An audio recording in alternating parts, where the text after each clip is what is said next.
El capítulo 912 del Apocalipsis al 15, un ay ha pasado, y he aquí que vienen 2 ayes más. Aquí después recuerden que dijimos que las trompetas se rompieron, sus 7 trompetas para nuestro grupo juntos, y luego los otros 3 están agrupados, y pueden ver la forma en que él lo agrupó. Él dice wow, y él se está refiriendo a las últimas 3 trompetas, y luego él dice aquí en el versículo 12, un olana ha pasado. Esa es la 5ª trompeta, el espectador. Vienen 2 ayes más aquí, después de que él se está refiriendo a las 6 trompetas y la 7ª trompeta, y el versículo 13, y los 6 ángeles sonaron, y yo escuché una voz de los 4 cuernos del altar de oro que está delante de Dios. Bueno, ¿qué son estos 4 cuernos del altar de oro? Si recuerdan, en el tabernáculo o en el templo, por lo general nos referimos al tabernáculo. La mayoría de la gente está más familiarizada con eso que con el templo, porque el templo no fue construido realmente de acuerdo con el patrón como lo era el tabernáculo. Recuerden que cuando Moisés hizo construir el tabernáculo, Dios le había informado, tenga cuidado de que haga todo de acuerdo con el patrón. El templo no estaba tan orientado a ese patrón como lo está el tabernáculo.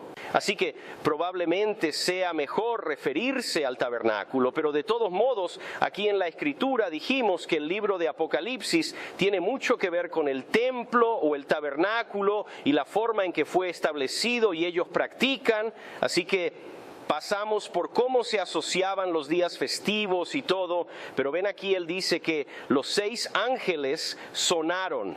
Escuché una voz de los 4 cuernos del altar de oro que está delante de Dios. Ese altar de oro al que se refiere el altar es el que estaba en el lugar santo, que el sacerdote ofrecía el incienso, que eran las oraciones a Dios. Ese es el que estaba justo enfrente de la cortina ante el lugar santísimo. No es un altar que ofrecían sacrificio sobre sacrificio, se ofrecían fuera de esa pequeña porción del lugar santo. Pero de todos modos él dice que escucharon una voz de los 4 cuernos del altar de oro, que es antes de que llegara. Realmente no sé, más allá de lo que te acabo de decir, si hay un significado mayor, estoy seguro de que lo hay. De hecho, sí, creo esto, creo que todo lo que hemos hablado hasta este punto no es nada comparado con lo que Dios nos va a hacer saber en el futuro. Los sellos guardan. A partir de esto, la revelación sigue profundizando, y las cosas que pensabas que sabías aún no sabes nada, y que sabes, eso es lo que pienso. Entonces, no estoy diciendo que no sepamos nada, pero lo que estoy diciendo es que hay muchas cosas que no sabemos. Así que cuando dice, aquí escuché una voz de los 4 cuernos del altar dorado que está delante de Dios, solo hay que entender que el altar de oro es ese altar del incesto. Versículo 14, la voz estaba diciendo a los 6 ángeles que tenían la trompeta que soltaran a los 4 ángeles que están atados en el gran río Éufrates. Hablé de esto la semana pasada. Ahora, no tienen que creer esto, pero yo creo que estos 4 ángeles, el hecho de que dice que están atados por el río Éufrates, saben que Satanás está atado cuando él está atado con esa cadena y ellos lo arrojan al pozo en la cárcel. Él está atado, y atado significa que estás como encarcelado, estás encerrado y no eres libre, y la palabra suelto es todo lo contrario, ¿verdad? Si estás atado, recuerda que Jesús dijo que la perdieras y la dejaras ir. Estaba inclinada o encorvada. Ella estaba inclinada sobre su espalda y él dijo que la soltara y la dejara ir, y aquí los ángeles, estos 4 ángeles, están atados en el gran río Éufrates. Bueno, el gran río Éufrates va a través de Irak y allí hasta el Golfo Pérsico. También hablamos un poco sobre dónde estaba la ubicación del Jardín del Edén, y algunas personas dicen que está en el Golfo Pérsico, algunas personas dicen que está en Jerusalén. Ezequiel parece sugerir que el árbol de la vida viene de cuando la tierra se abre en el reino milenario, que un árbol de la vida sube por Jerusalén. Es muy posible que el jardín original del Edén era mucho más grande de lo que solemos pensar.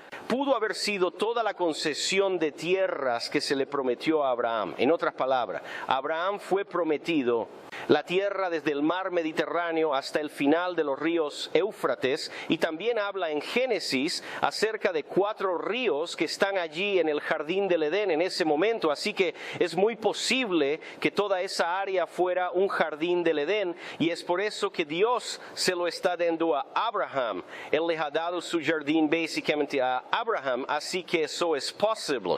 Pero de todos modos, estos 4 ángeles están atados al río Éufrates y han estado atados allí por un tiempo preciso y exacto. Ahora, yo creo que estos 4 ángeles que están atados, yo creo que ellos son los espíritus príncipes de Persia y Grecia y Babilonia en Roma. La razón por la que creo eso es porque Daniel habla de que Gabriel vino a verlo para entregarle el significado de las visiones, y Gabriel dice que vino inmediatamente cuando Daniel estaba orando y comenzó su ayuno. Recuerden que ayunó 21 días, pero Gabriel dijo que no pudo pasar porque el príncipe de Persia se resistió a él durante 21 días y que tuvo que llamar a Miguel para que viniera y lo ayudara a vencer a este príncipe de Persia. Este es el espíritu del príncipe, y luego dijo que después de que se vaya va a tener que ir a luchar con el príncipe de Grecia. Así que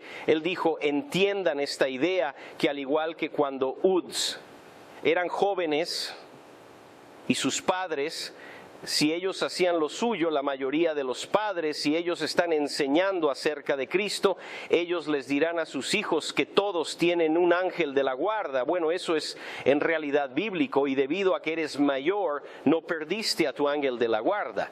Todos los que vienen a esta tierra a través del vientre, todos los que nacen de una mujer, vienen aquí con un ángel de la guarda para cuidarlos. Bueno, cada iglesia tiene un ángel de la guarda también, y cada nación tiene un ángel de la guarda. Miguel da la casualidad de que es el ángel de la guarda sobre Israel. Así que hay un ángel de la guarda sobre Grecia y hay un ángel de la guarda sobre Persia, pero estos son ángeles caídos. Y entonces yo creo que Dios mencionó a los 2 para que pudiéramos tener a los otros 2. Realmente no importa si eso está bien o mal, pero es interesante que estén atados a ese río. Pero si tienes miedo cuando estás orando, si solo tienes tiempo para orar por esos espíritus territoriales, encontramos que cuando recuerdas cuando Jesús expulsó a esos demonios, ellos no querían salir de ese territorio, querían quedarse allí, ¿verdad? Preguntaron: ¿podemos entrar en esos cerdos? Querían quedarse allí mismo en el territorio donde estaban, y encontramos que las personas que han pasado su vida en el ministerio de liberación encuentran que los demonios son muy territoriales, y sabemos por lo que aprendimos cuando se trata de los ángeles caídos también que son muy territoriales.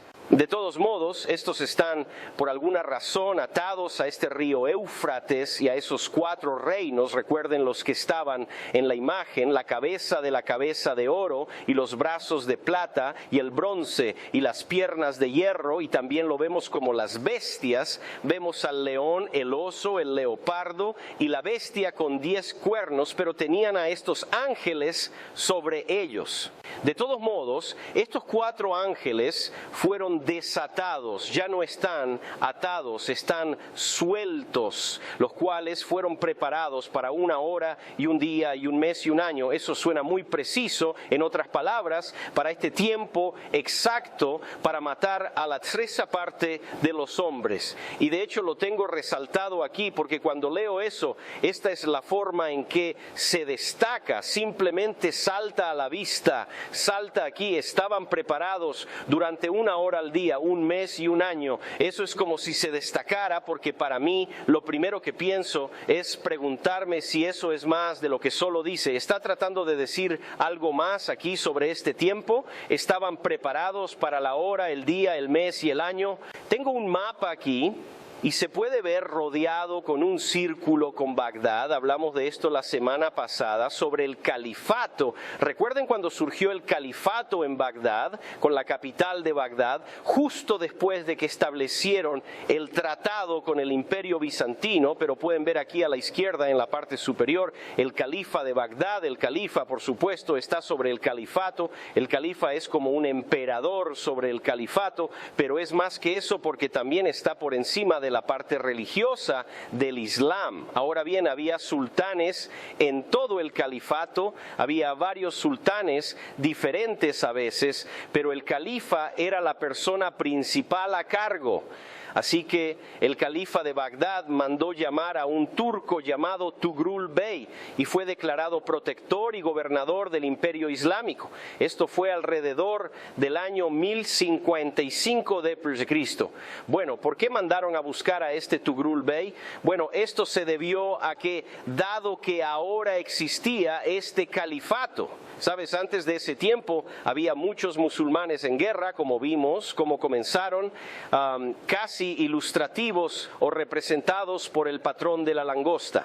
Salieron de la Meca y se dirigieron en ambas direcciones, hacia el este y hacia el oeste, y vimos cómo se apoderaron de toda la parte sur del antiguo Imperio Romano y atravesaron África allí. Eran muy belicosos, pero después de esto, cuando se estableció el califato, su gente comenzó a volverse perezosa como el resto de esos pueblos, al igual que hoy en nuestro propio país. Cuando este país se formó por primera vez, todo el mundo estaba dispuesto a luchar, todo el mundo estaba dispuesto a dar su vida, pero hoy en día ya no existe eso, es decir, no tienes esa generación de personas. Es como si la gente se hubiera deteriorado.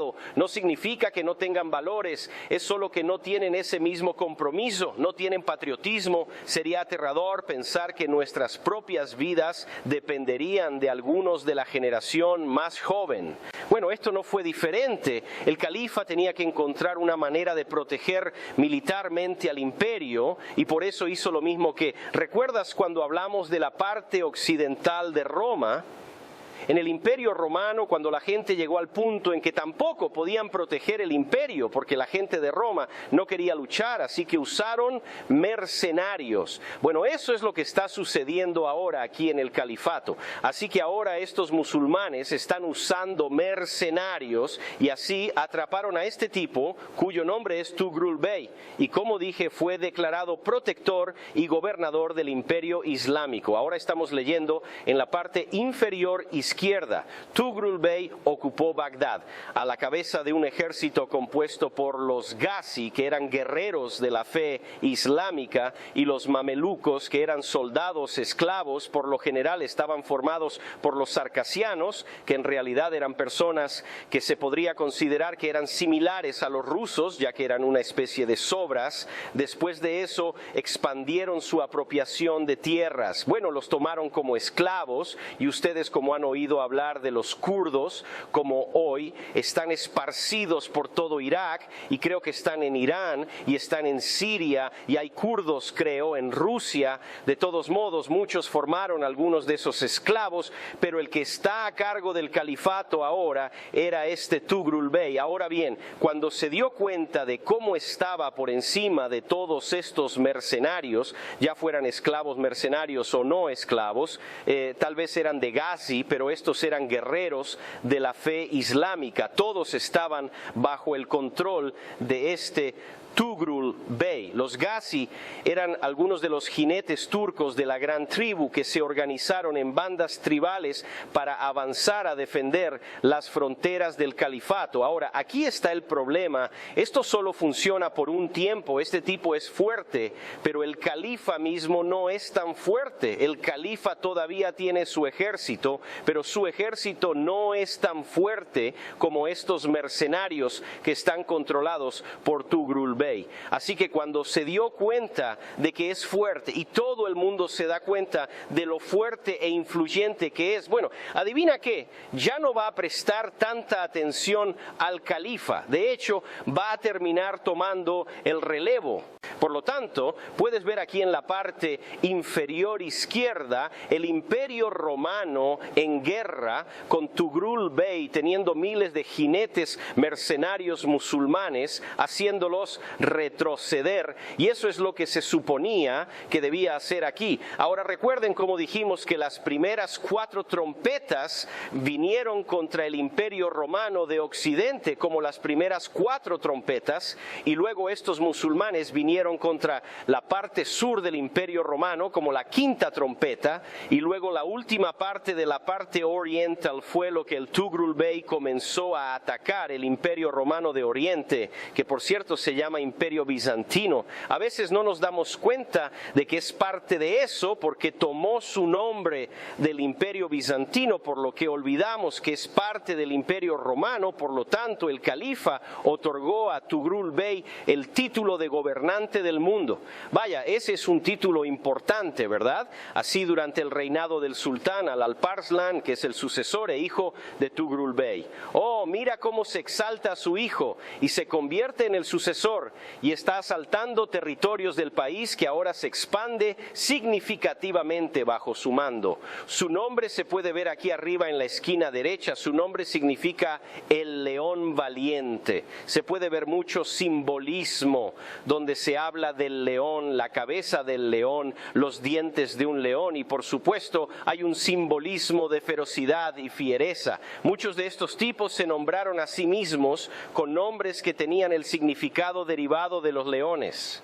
Así, a la izquierda, en la parte superior, en la esquina izquierda, se puede ver la 3ª parte del antiguo Imperio Romano. Ahora, cuando leen las trompetas, ven que dice que en la 3ª parte de la tierra sucedió esto, y en una 3ª parte de la tierra eso sucedió. Y recuerden que dije que la palabra griega tierra puede ser traducida como tierra o tierra, y cuando estamos hablando del cumplimiento inmediato, en realidad estamos hablando del castigo o el juicio que Dios envió sobre el antiguo Imperio Romano. Y así las primeras 4 trompetas golpearon o atacaron al Imperio Romano de Occidente, y recuerden que esto trajo la caída del Imperio Romano o la gran decadencia del Imperio Romano, que dejó de existir en ese momento ya que todo estaba dividido. Recuerden cómo teníamos las 10 naciones y 3 fueron desarraigadas, y hablamos de cómo todo eso sucedió en la parte occidental del emperador romano, y esa fue la 3ª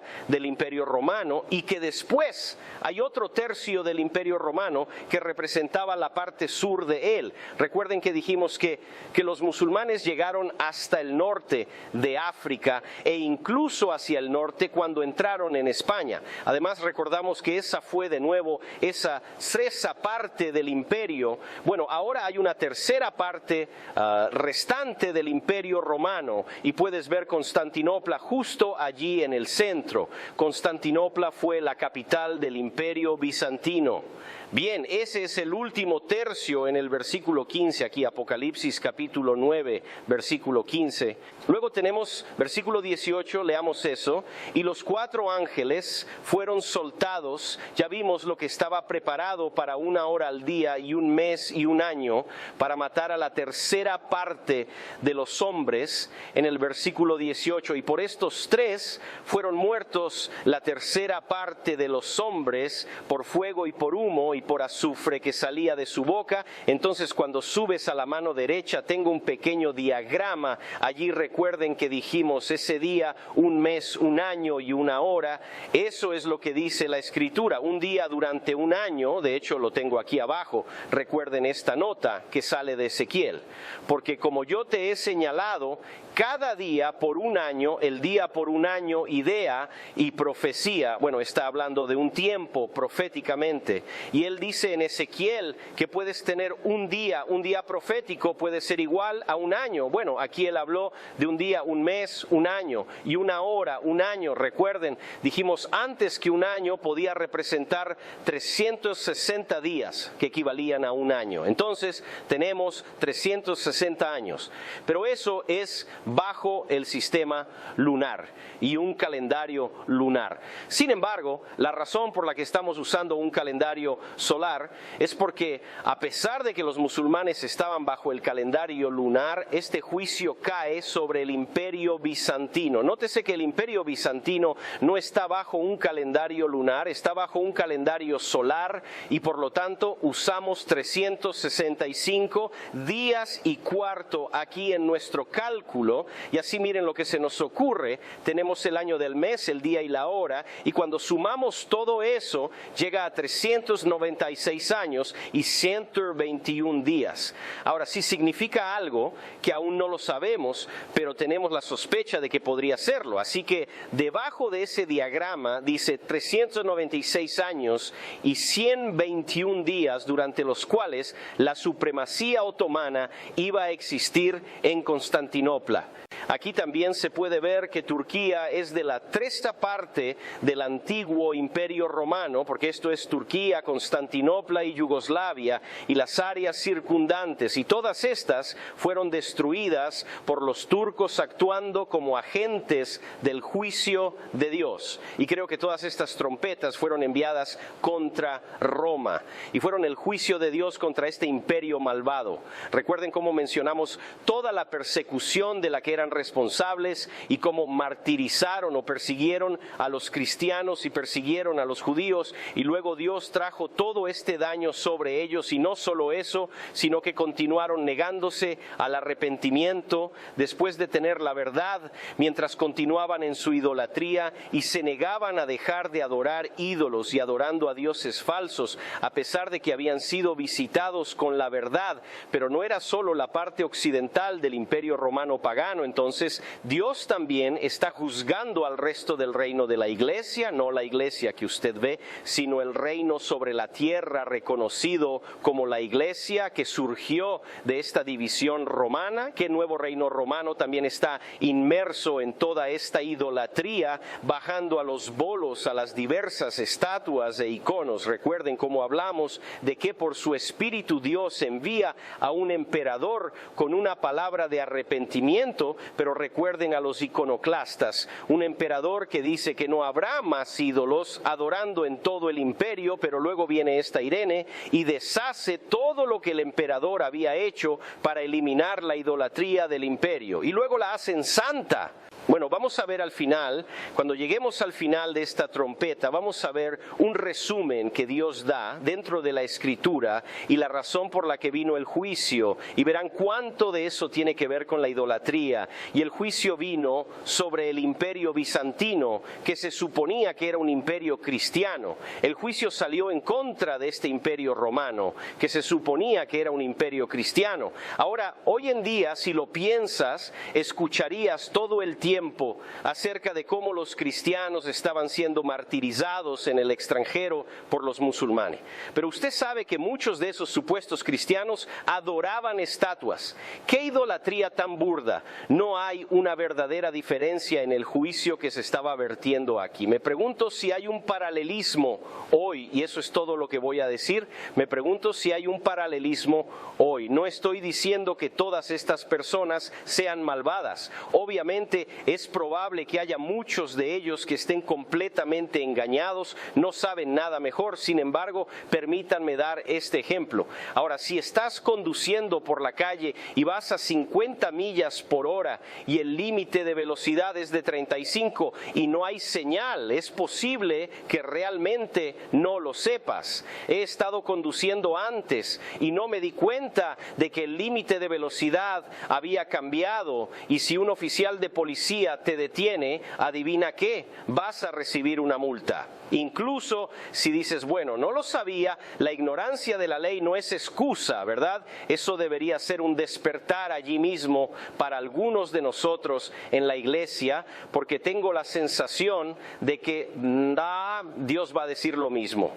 La ignorancia de la ley no es excusa y depende de nosotros saber cuál es la voluntad de Dios para nuestra vida. Y se supone que debemos arrepentirnos. Cuando lleguemos al final de esta trompeta, usted va a ver cómo Él dice que este juicio se produjo a causa de la idolatría y que realmente vino en contra de la iglesia, así como de la habitación pagana. De todos modos, tenemos estos 396 años y 121 días durante los cuales la supremacía otomana iba a existir en Constantinopla. Veamos qué pasa aquí. Y así, cuando leemos la revelación de las Escrituras, capítulo 9, versículo 16, es interesante, ya que el número de las tropas montadas era 2 veces 10,000 veces 10,000, y escuché su número. Ahora, para ser justos, esto viene de la versión estándar en inglés, y les he advertido acerca de estas otras versiones en el pasado, pero esta referencia está bien, porque esto realmente es solo una traducción al inglés de la Escritura en la que nos enfocamos aquí. Y esta parte de la Escritura no ha sido corrompida en absoluto. La preocupación acerca de las traducciones más recientes tiene que ver con los problemas cuando eliminan palabras de las fuentes manuscritas originales en las que la versión King James se ha conservado. La razón por la que esto ocurre no es porque la traducción sea inexacta, sino porque los mismos manuscritos utilizados se han corrompido y ya no indican lo que tenían los originales. Cuando eso ocurre, puede obtener una idea o traducción completamente diferente, pero a lo que nos estamos refiriendo aquí es en realidad a una elección de traducción precisa de estas palabras. En otras palabras, esta es una forma de traducir estas palabras y verás la otra forma de traducirlas a medida que comparamos también lo que la versión King James ha indicado. De todos modos, en la versión King James se lee un poco diferente, pero aquí dice que el número de tropas montadas era 2 veces 10,000 veces 10,000. Escuché su número.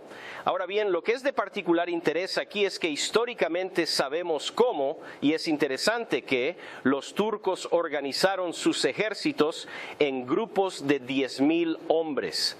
Esta versión de la Escritura sugiere literalmente que el número de tropas montadas era de 10,000 veces 10,000. En otras palabras, todas estas se indican en múltiplos de 10,000 unidades, lo que equivale a 10,000 veces 10,000. Cuando nos referimos a la traducción de la Reina Valera, por otra parte, el número del ejército de los jinetes era de 200,000, y escuché el número de ellos. Ahora, si sumas eso, son 200 millones de jinetes. Además, probablemente hayas escuchado que en los últimos días vendrían 200 millones de jinetes, y se apresuran a afirmar que China tiene un ejército de 200 millones. Bueno, adivina qué. Los musulmanes también pueden llegar con 200 millones de soldados. Ahora sabes que los musulmanes siguen creciendo y creciendo y creciendo hasta llegar a un potencial ejército de este tamaño. Por lo tanto, no sabemos si el resultado final de estos 200 millones proviene de China, pero sí creo que los 200 millones deben tomarse literalmente.